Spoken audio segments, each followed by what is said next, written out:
It is my great pleasure to welcome my colleague and friend to introduce our first session for the second day, Dr. Kelvin Jones, an outstanding member of our Athletic Bands Committee, Assistant Director of Bands at Louisiana State University, and Director of the famous Tiger Marching Band. Welcome, Kelvin. How you doing, everyone? Thank you so much, Barry. Good morning, everyone. As Barry mentioned, my name is Kelvin Jones, Director of the LSU Golden Band from Tigerland, and I have the honor and privilege of introducing two dynamic educators and innovators in our profession. Before I do so, I just want to give everyone a heads up at any portion during this presentation. If you have any questions, we please ask that you please use the Q&A function on Zoom so that we can work towards answering your question in a timely manner as possible. So without further ado, I'd like to acknowledge my fellow colleagues of the SEC, and hailing from the War Eagle Plains, we have Dr. Nikki, the Assistant Director of Athletic Bands at Auburn University, and Dr. Corey Spurlin, Marching Band Director, Associate Director of Bands, and Director of Music at Auburn University, presenting their session entitled, It's Game Day, a checklist of elements impacted by social distancing guidelines. Thank you, Kelvin, and good morning to everyone. Welcome to day 2 of our virtual symposium. We look forward to discussing game day and performance elements with you. I wish we were all gathered in Cincinnati, but obviously that's not possible this year, and we'll try to make the best of a difficult situation. Before we get started, I'm going to share my screen with you.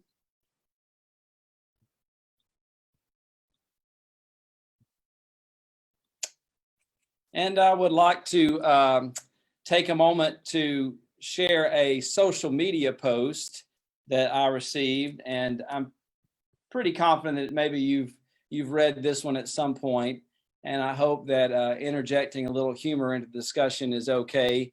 But this to me shows that the public has a lot of confidence in us to find solutions to our problems. So hopefully we will be able to do that in a timely manner. I'm realizing that putting something humorous in a virtual symposium is not near as much fun because you get no reaction from your audience. So yesterday, Barry mentioned that we feel there are 6 different scenarios that marching bands will likely face this fall. So this session falls into the category of live marching band interaction and participation, but with some social distancing guidelines and precautions to help protect our students. So what we've done is create a checklist of game day elements that we think will be impacted by social distancing. And we feel like the checklist is applicable to all levels. So those of you that are high school directors, and also obviously at the collegiate level and the various divisions. You've probably thought about these things yourself. If you're like me, you lie awake at night trying to figure out ways to socially distance your marching band. And if you think about just game day alone, it's really, really daunting.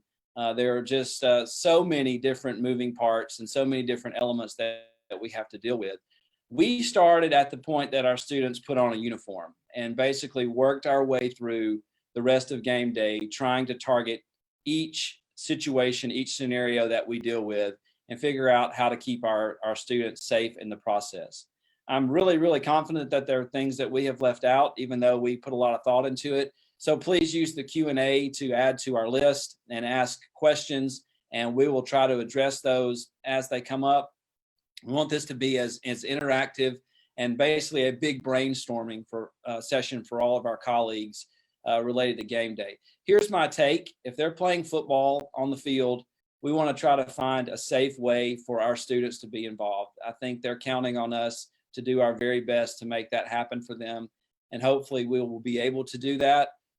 As I said before, it's really daunting, but we hope that this checklist will help us organize our thoughts and hopefully help you develop a strategy that's applicable to whatever scenario you are given for your particular campus. Within each category that you see on the screen, there are 5 of them. We've developed a list of questions that we feel like our profession should probably answer as we get closer and closer to August. We have offered our own suggestions, but they are really just thoughts. we still need to investigate all of them. Everyone will have to see what suggestions and thoughts will work in their particular situation. As you can see, we're going to discuss uniforms, the things that we do outside the stadium, both logistically and performance-wise, the various elements of our participation in the stands, logistics within the stadium, and also what options we might have for field performances. Here's the challenge, though, as we've already discussed throughout the symposium, we don't really have research data specifically related to the marching band activity. And so in the process of planning this presentation, we consulted our campus physician, Dr. Fred Cam. We had some interaction with Shelley Miller, who presented yesterday. She was so kind to send an email back with some suggestions. We wanted to make sure that this presentation lined up with some of the thoughts presented in the science session. We also reached out to a variety of different colleagues from across the country at different size institutions. And we tried to read up on the campus, state, and CDC guidelines. And that's basically what we're using here, the typical 6 foot distance, social distancing, to make the suggestions for game day, and just using that until we get further information and other research data. So we recommend that you do the same thing, especially using the resources available to you in your community and campus. And please reach out to colleagues as we continue to construct our plan with the scenario that we have. We're more than happy to share what we plan to do, and know that other colleagues around the country are willing to do that. That's what this symposium is about each year. So please reach out. I know I'm going to reach out to as many people as I can to find out what they are doing and steal all the good ideas that we could utilize here on our campus. So let's jump right in. We're going to talk about uniforms first, and there's been some questions as to whether or not we could continue to wear our traditional uniforms, or should we make other plans for an alternate uniform to best protect our students. Based on my correspondence with Dr. Cam, we feel like that we're probably going to have to pursue a more casual, cooler look for the fall. Just for the simple matter that the heavier band uniform leads to heavy breathing. It's going to lead to more sweat, heat exhaustion, and those types of conditions. It's much harder to deal with those situations when you're trying to socially distance and protect students from the virus. He said there's not any real research data about sweat and carrying the virus through sweat, but it just increases the need to touch your face, to wipe the sweat from your brow. And so for that reason, keeping our students cooler and more comfortable is probably the best way to go. Shelley mentioned that there's some research dealing with clothing with regards to air pollution and shedding and resuspension. We'd have to look into that further, but that's something to think about.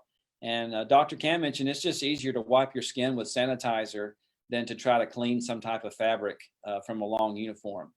It's also important to consider that if we go with more casual uniforms, the students don't have a need to visit a dry cleaner if that's the type of care that your uniform needs. And also sessions that are, we have for sizing students, for distributing the uniforms that may force us to be closer than recommended. We wouldn't have to have those sessions if we're just simply distributing T-shirts, polo shirts, shorts or pants or what have you. There's also been some questions about communal changing spaces. Obviously, this would only be relevant for you if you have some type of event before the students need to be in uniform, like a game day rehearsal. It's probably only really important too if you're are wearing your dress uniform, because students could probably just wear their casual uniform to a game day rehearsal if that's going to be what they wear to the game. But just in case you have a situation where students need to change and they don't really have the option of going home, we tried to come up with a list of suggestions to make that work. You can see our bullet point is, if possible, students should probably return to their residence to change.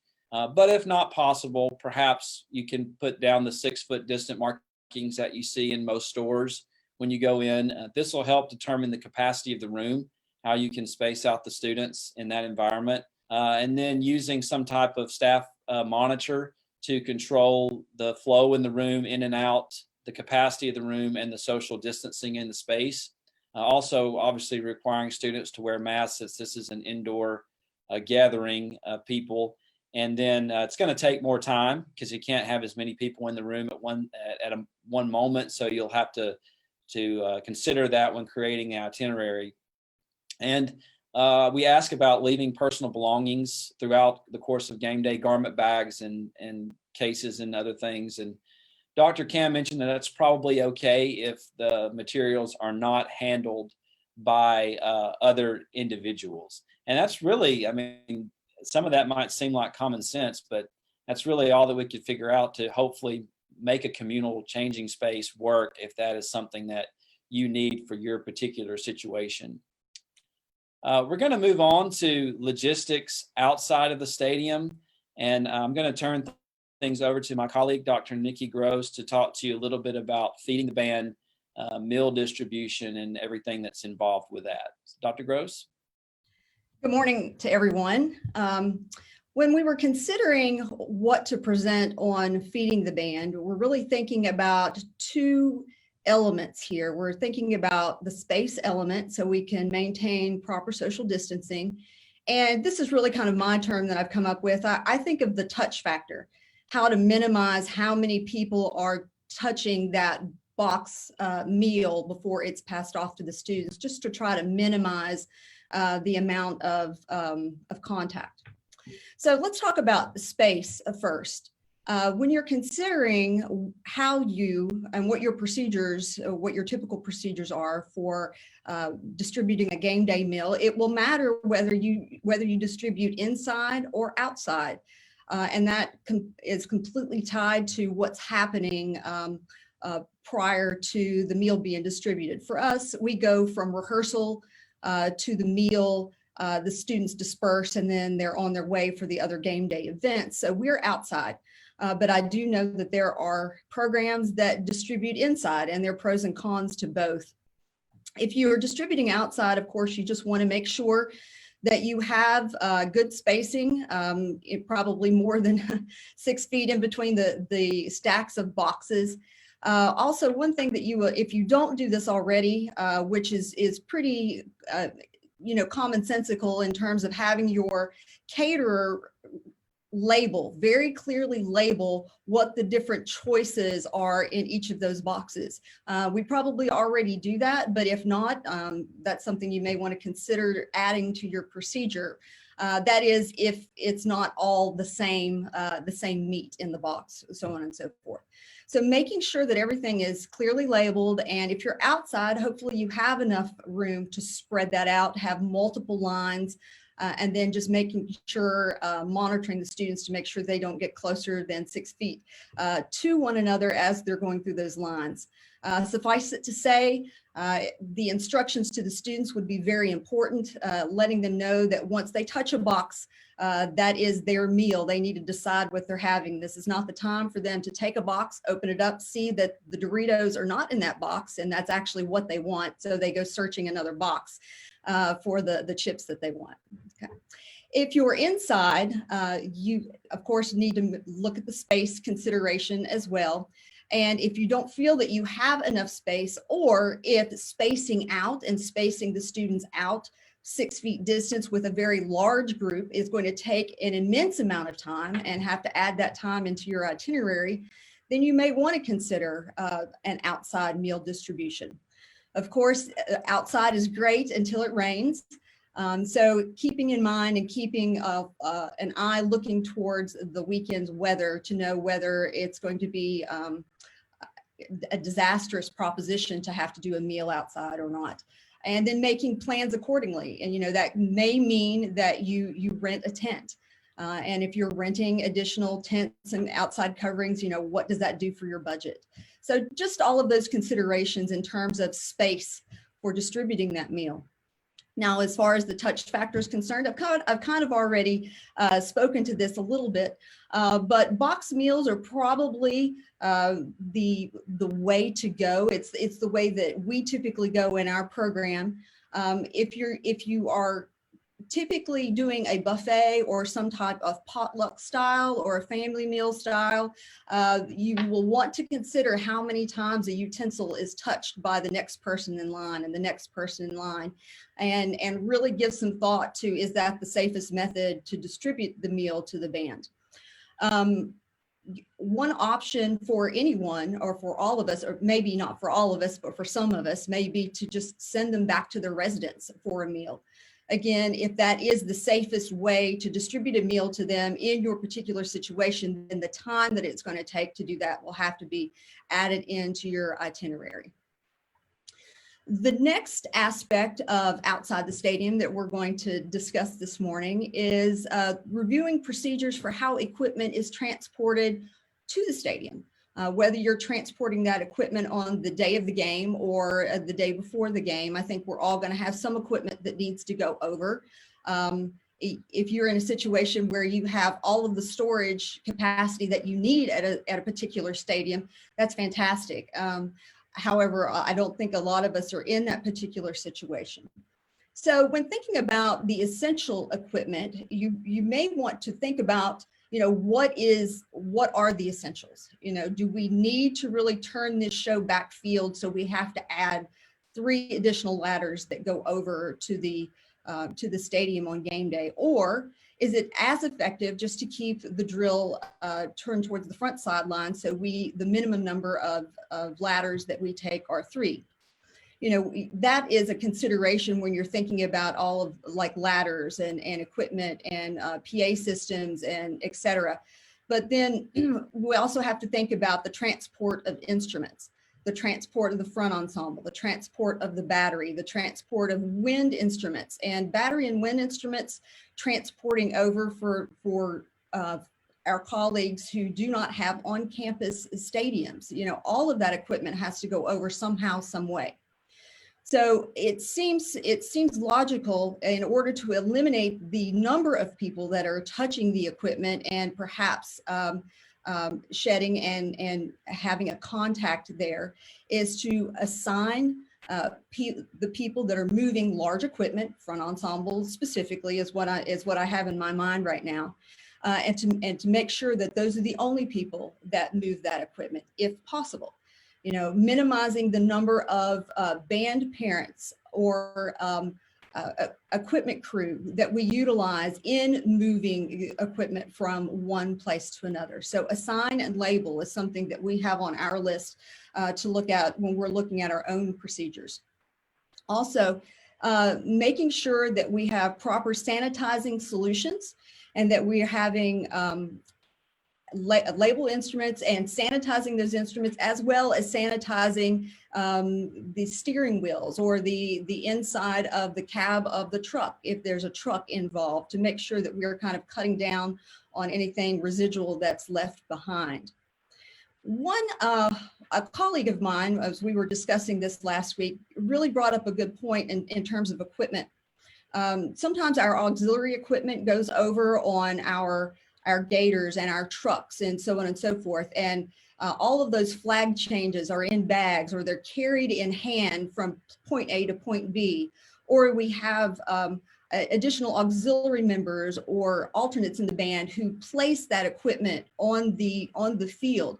I think we're going to have to start thinking about that equipment as well. How many people are touching that equipment? And if it's not possible for the auxiliary members to carry their own equipment from point A to point B all day long, that's an additional set of equipment that we're going to have to think about minimizing how many people are touching that equipment. And also to consider, do we really need 4 flag changes in this show? Should we minimize that as well? The next area we're going to discuss this morning is transportation. And not all of us have on-campus stadiums or situations where our students can walk or march carrying their equipment from point A to point B into the stadium. So therefore, the logistics of transporting the students to the stadium could present a real challenge. So what we're looking at here are the on-campus venues versus the off-campus venues. If you are in an off-campus venue, what you going to have to take a look at how you typically get the students there and start working with the athletic department on how you can maintain proper social distancing and proper social protocols to get the students to where they need to be. Driving to the stadium may now, even if it hasn't been in the past, may now be an option, especially if there are fewer fans allowed into games. Hopefully that means that there would be more parking options for students. However, requiring or even suggesting a carpool is probably something we should not consider doing in this circumstance. So I know a lot of my colleagues also use buses to get students from point A to point B or to get them to the stadium, and what is that going to look like under social distancing circumstances? With a 56 passenger bus, you have 28 rows. And if you limited one person per row, that's 28. But if you're thinking about that, if you're setting one person in the row and one person directly behind them, then you don't have the 6 feet directly from front to back. So in order to do this properly with the current guidelines, you would need to set one person in a row and then go to the opposite side and set the next person in that row. So you're looking at about a maximum of 14 per bus. And for those that have large numbers in their groups, having the typical number of buses is going to be problematic. You could be looking at a shuttle situation or potentially looking at adding buses to get the students over to the stadium. And of course, if you're talking about more buses and more resources needed, then that is also going to increase the budget in that area. So some discussions would need to be had in order to troubleshoot those areas.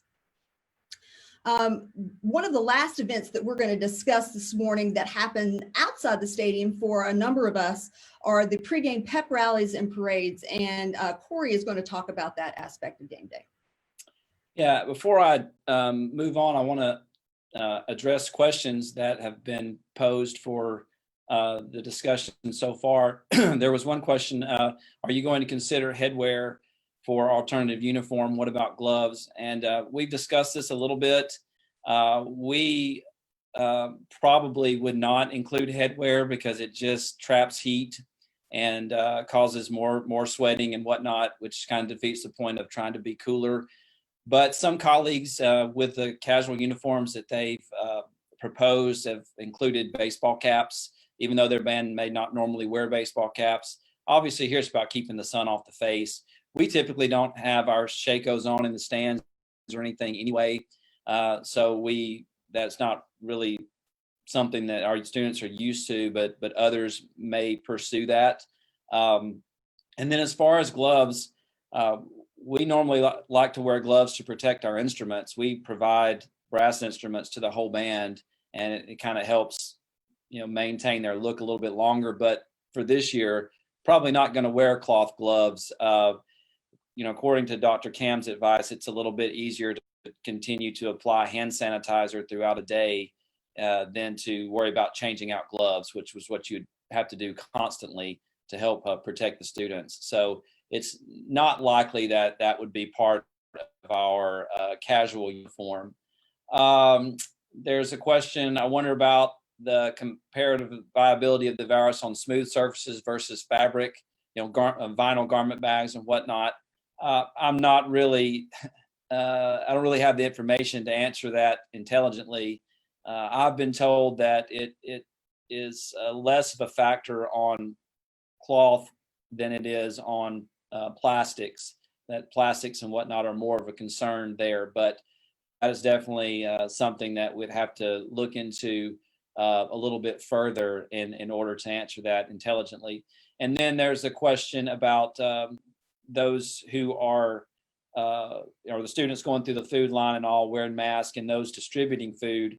It's not advisable really to have someone handing the food item to a student. It's best to have someone set them out, probably wearing gloves and a mask, obviously, and let them sit out for a little bit. They could also wiped down after they've been placed in their position, and then have the students come through and pick up their own box, as Dr. Gross mentioned. Hopefully I got all of those, at least that are live in the Q&A, and I know that Barry and others are helping us answer questions as we move along, and it will also address some at the end. So Nikki mentioned pep rallies and parades. What is the possibility that we'll be able to continue some of these traditions outside the stadium? I think it's probably going to be important we just look at the risk reward factor. How important is the event? I know on a campus like Ohio State, not having the skull session on a Saturday would be that would be a huge hit for the band and for the fans and everybody involved. While others may have some things that they do that, we do them year to year, but we could go without them 1 year to protect our students. So, it's just a situation that we just have to compare and contrast on each campus and figure out what's best for each program. I would say, consider the site. Is it indoors or outdoors? Obviously, yesterday we talked a lot about that and how outdoor activities seem to be a bit safer than indoor activities. I could see where an indoor event, you could actually spatially separate the students from the fans a bit more, because you could leave certain seats vacant between the fans and the students performing, while outside, the only way to do that is to set up barricades and use law enforcement to try to keep the fans back from the students while performing a pep rally. So that could be one advantage of indoor, but it would have to be a huge, really well ventilated indoor space, I think, to make something work. This is all just me brainstorming and thinking about this, so this is nothing official or research based. Could you possibly get at your athletic department, administrators or what have you, to set up a barrier in order to make an outdoor event work? Possibly. There's going to be a lot of logistics involved with that. And, also, is the performance area large enough for your students to stay socially distanced? So they're going to have to be spaced apart as well as they perform. I would also say consider the access to the site. Will the students be expected to walk to the particular pep rally location on their own? I know that on our campus, our students, once they change, they actually get to the first pep event on their own. They walk there because our band is split up all over campus doing different things. So maybe we have to limit those and get there as a mass unit that's appropriately spaced and utilizing the assistance of law enforcement to keep fans at an appropriate distance. If the students are walking in transit or something and walking by fans and others, obviously wearing a mask and taking the other precautions that we discussed would be really important in terms of making this happen. Do we have any questions, Dr. Gross, that I need to address in that area? No, I don't believe so. Okay, the next question, what is the safest configuration for bands to perform in the stands? So we're moving away from the outdoor stadium activities to things happening inside the stadium. And once again, we said this over and over again, but we don't really have the research data to determine safe distance for playing instruments, especially outdoors. Not sure if we'll have that before we get to the fall, because the current studies really focus more on indoor spacing. So we would have to go off of information from the indoor studies, but also guidance from health professionals and our administrators and all to determine the safety of playing our instruments in the stadium, in the stands. I would say consider using the minimum 6-foot spacing recommended by the CDC. And if we do that, we're probably looking at placing students about 3 seats apart. And then skipping a row behind and placing, 2 rows back students in windows. And when I look at our seating at our stadium, most likely if they did not increase our seating allocation, we could utilize about 1/4 of our band program. And so if they want the full band, they're probably going to have to give us significantly more seats in order for us to be socially distanced as we perform and interact. And I think that's probably the case in most programs. I mean, stadium seating is pretty similar throughout, unless you're in a dome and you have the larger, bucket style seats with a back and armrest. That those allow for a little more room. They might not have to skip as many seats in that scenario, but metal bleachers it's pretty tight. And so I think probably putting a person and then skipping 3 seats and another person, or it's a minimum 2 seats and another person, is probably what's going to have to happen. We asked the question, should our students wear masks while in a performance scenario? And our doctor said, well, if you're putting the mask up when you're not playing, bringing it down the times that you are playing, the students are touching their face a lot, and that's just not a good thing. The mask is also going to lead to heavier breathing. It's going to lead to more sweating. And so his recommendation would be that if we are allowed to play our instruments in the stadium, that the students not wear masks while we're involved in that process, and just restrict the mask wearing to transitioning and moving from one place to another and going to restrooms. Again, everybody's situation is different. And so we try to think this through. Any questions here, Dr. Gross, that we need to address about stand configuration? Not really about stand configuration, but before you move on, we did get a notification in the chat about from Chris Hoke at Ohio State, saying he just had a conversation with his dean this morning about moving the skull session outdoors for the upcoming season. We will likely not be in our arena, and students and staff will be set up in appropriate social distancing. So I guess it just further reinforces that we've got colleagues across the country that are already considering some of these things, and some decisions are already starting to be made. Okay. Next question relative to stand logistics and performance. What if we aren't given additional seats to accommodate the full band? What approach can we take with our band program? Students are going to be upset, and probably parents and fans and everything are going to be upset as well. Hopefully they understand why, but they're probably just going to expect the athletic department to give more seats so the full band can be there safely, and that may not be what happens. So I think we'll all have to be creative. I know Brian talked about mini bands a little bit yesterday, so perhaps we divide the band up into 4 mini bands if we can fit 1/4 of the band in the seats that we've been given. So I try to think through some different scenarios. Perhaps band A performs in the stands for the first half, and band B comes in to perform in the second half, and the two share the halftime performance. So that would be a scenario where, due to distancing, we can't have the full band on the field anyway for halftime. So we only use half the band, and they divide up the game in terms of performance in the stands. And I'm thinking, what about the pregame show? Yeah, maybe band A or band B reports to do the pregame show with band A as well. And we find a safe place for band B to hold in the first half, where they can socially distance and wait out halftime and their turn to perform in the stands.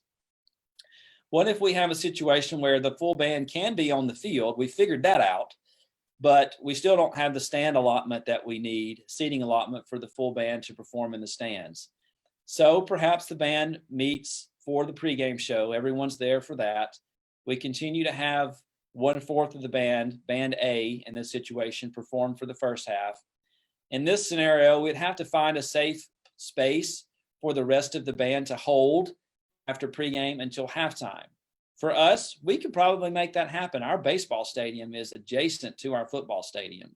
We could probably socially distance our students out in the baseball stadium. They could watch the game on the video board over there, and then we just pull them back through the tunnel, keeping them socially spaced for the halftime performance.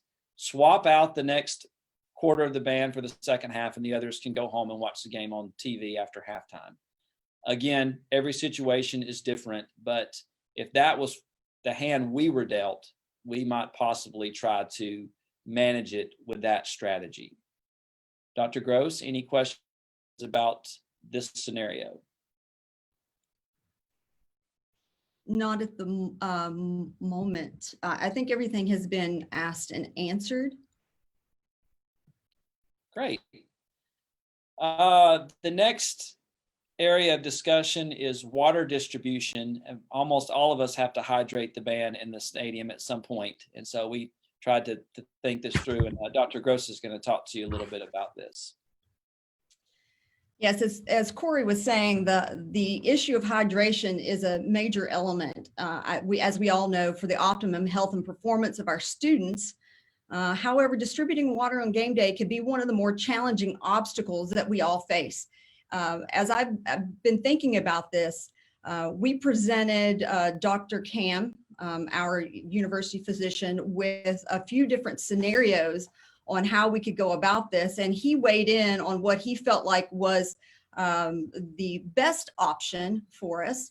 One of the scenarios we presented him with is that the students are provided a grouping of sealed water bottles, and then that they pick one up on their own. One of the other options was to, of course, pass it from person to person, which common sense tells us is probably not the best option, but we did lay it out there for him because that's our typical option. And then asked him what his thoughts were. I'm sorry. One of the other options that we did present him with was, do we put water in the large coolers and allow them individually to use a spigot to fill up their own water bottles, to bring their own water bottle? And his take on this was that the best way to distribute water to the students, which is not actually the most realistic, at least in our situation, was to have a single person fill up disposable cups and set them out so students could approach a table, let's say, and take a cup of water one at a time to minimize that touch factor. I'm not sure that for us ourselves and our situation that we really have the best answer yet for this question. And as I was listening to Corey's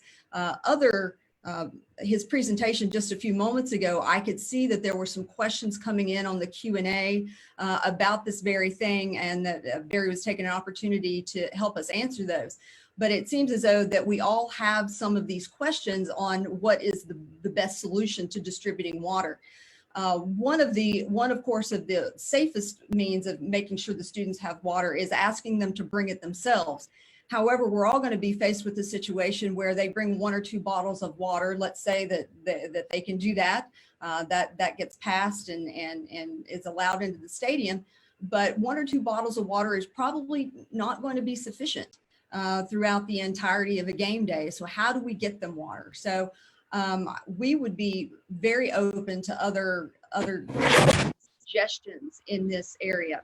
One of the things that Corey and I have talked about is making sure, if we made sure that each student had their own small bottle of hand sanitizer, if they were able to walk over to an area and pick up a bottle of water that with a sealed lid on it, and then if they had a way of trying to sanitize that bottle in some way, would that be acceptable? That may be something that we go back to Dr. Cam with and say, would this be an acceptable means of distributing water? So this might be, at first glance, this is probably something that we might all take for granted in terms of just getting water to the students, but this might be one of the more problematic areas that we're all going to need to consider during the day. Corey, are there any questions or any thoughts on this that have come in? No, some others that we'll address for the end. So let's just keep moving forward so we cover all categories, and Barry's doing a great job of hitting those questions, and I've got a few that I will address if we have time at the end. Great. Okay, thank you.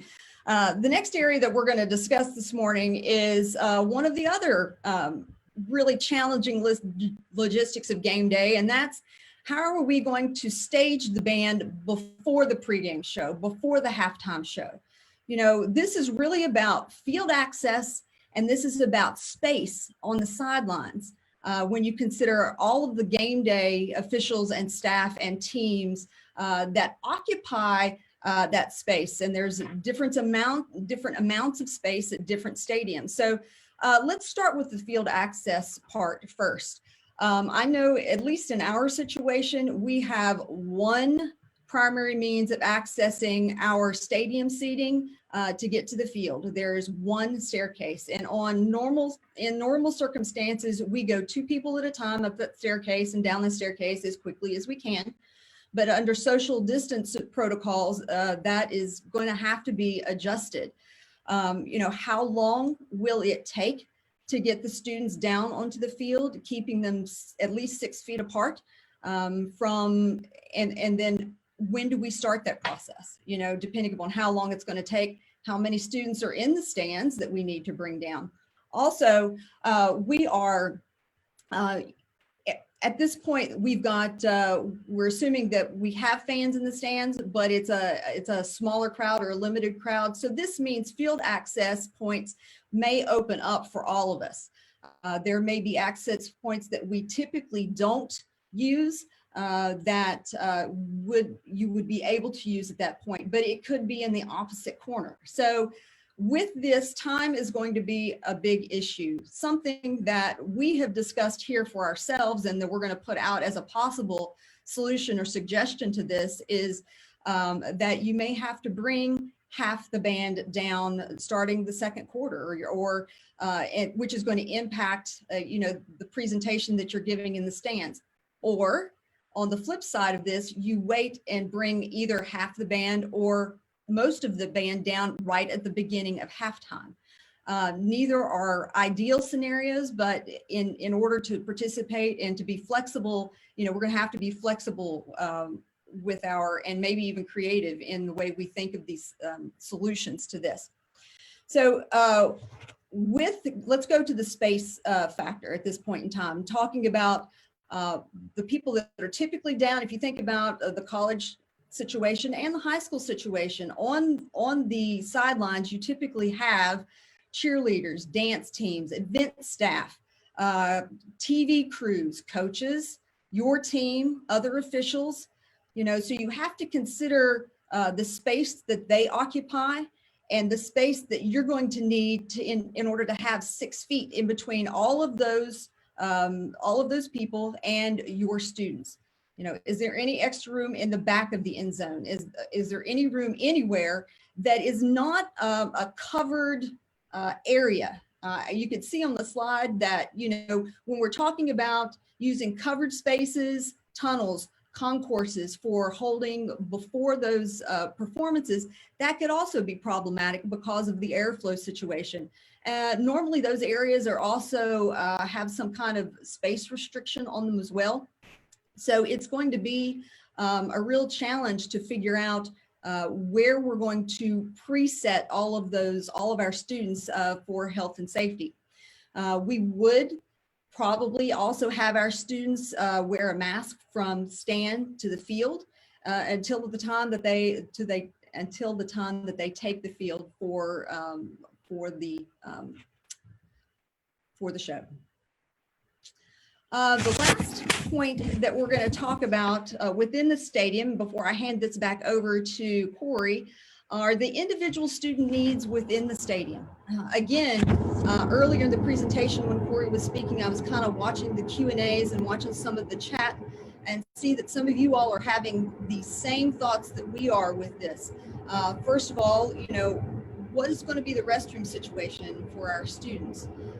For us, we started thinking, is there a non-public restroom, a restroom that is not located on a concourse that could be crowded with people or that's going to be utilized frequently throughout the day that we can send our students to?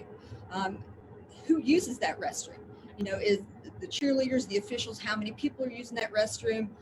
Do we need to put a monitor at that restroom, whether it's another staff member, a graduate assistant, a band parent, perhaps in the high school situation, in order to monitor our students, making sure that they're watching proper social distancing. The monitor could also check throughout the game to make sure that adequate hand washing and hand sanitizing supplies haven't run out.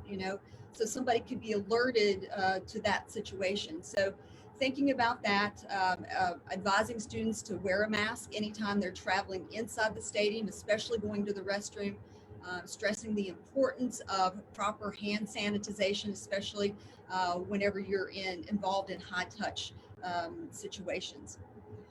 One of the things that we are very fortunate to have here at Auburn are a couple of nurses that travel with us, who are at preseason camp and who are at attendance at our performances.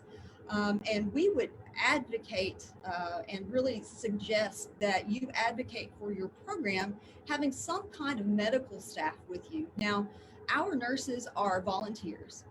They love the band.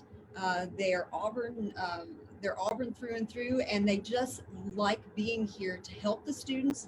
And they are a great advocate for the students, and they are a great help to us when it comes to dealing with any medical situations that arise for the students.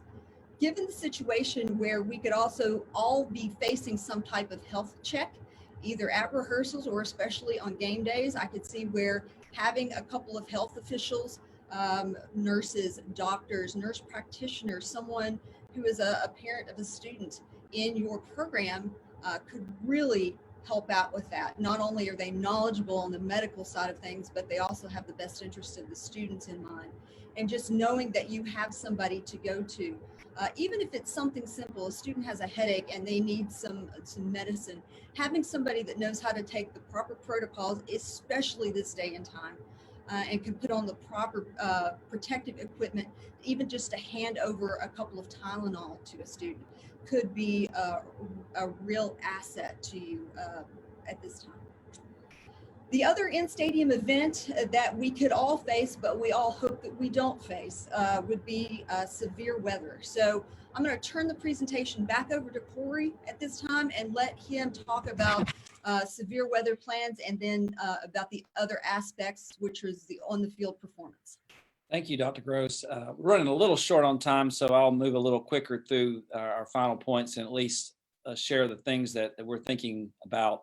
The big thing with severe weather is if we can't be in enclosed overhead spaces, where do we go if we have that instance? We always send our students down into the tunnels below our seats, and that might not be a safe place for them in the case of severe weather.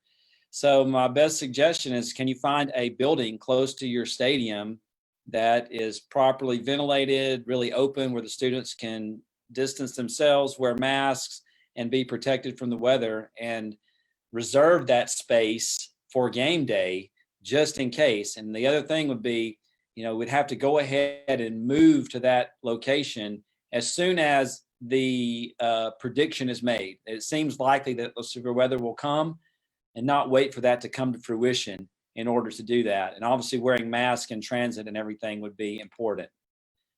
In terms of departing the stadium, not a lot here, but just keeping students and staff in the seats until the event is clear, the stadium is clear after the event is going to be really key, and stressing to students to wear their masks and just dismissing them in waves so they're not in a mass group themselves.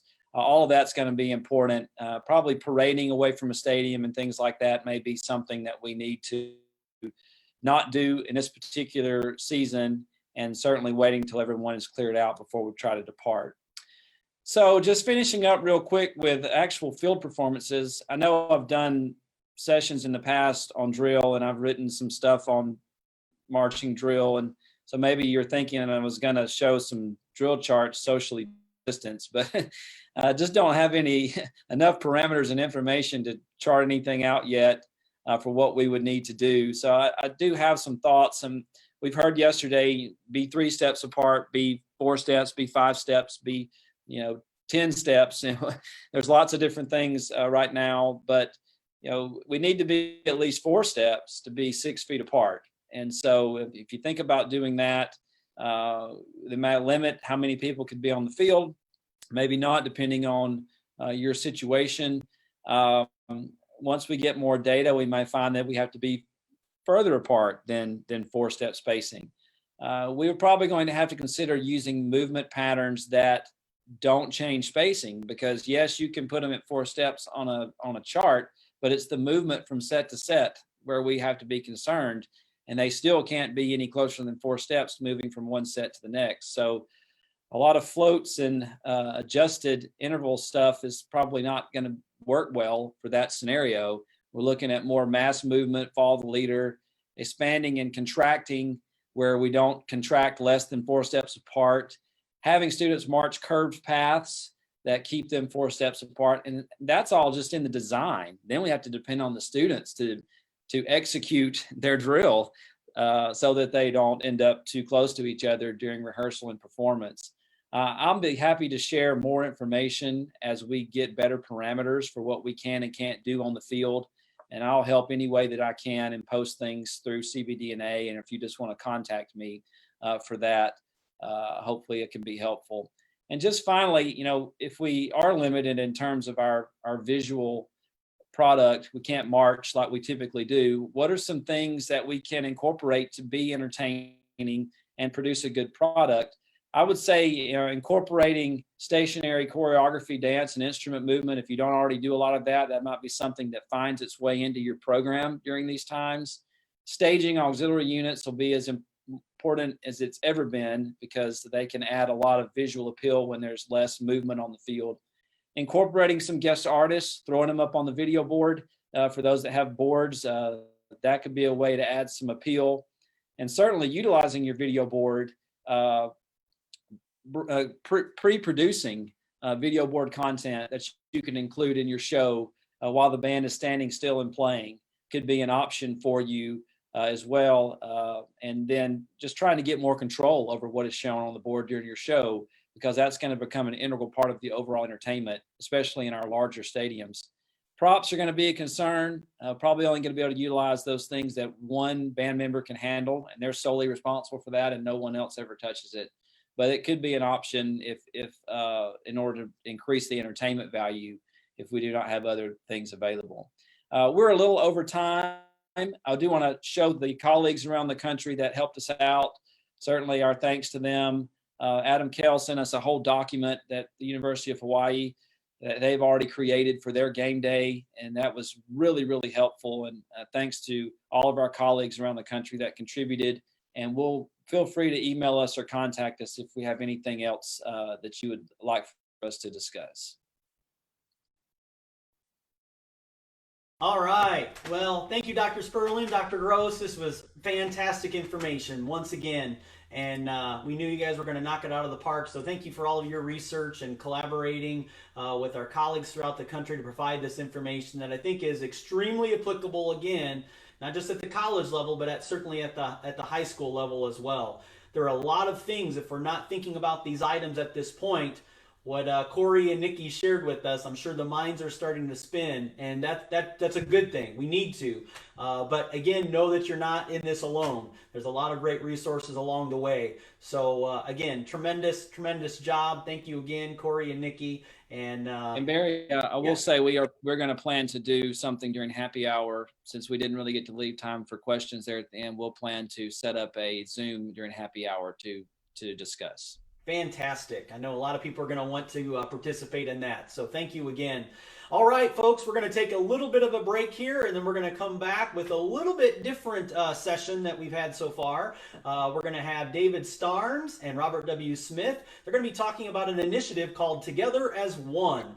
And this is going to be something especially for our high school directors out there, or even our collegiate directors that are looking at some great resources to plan a halftime show, not knowing what your numbers are going to be, with a little bit more flexible instrumentation. So again, take a little break, get a cup of coffee, stretch, depending on where you are in the country. I know some of you may getting into mid-morning. Some of you are getting into the lunch hour as well. So take a couple moments. We'll be back with you at the top of the hour at 11 a.m. Central Time. Thank you so much.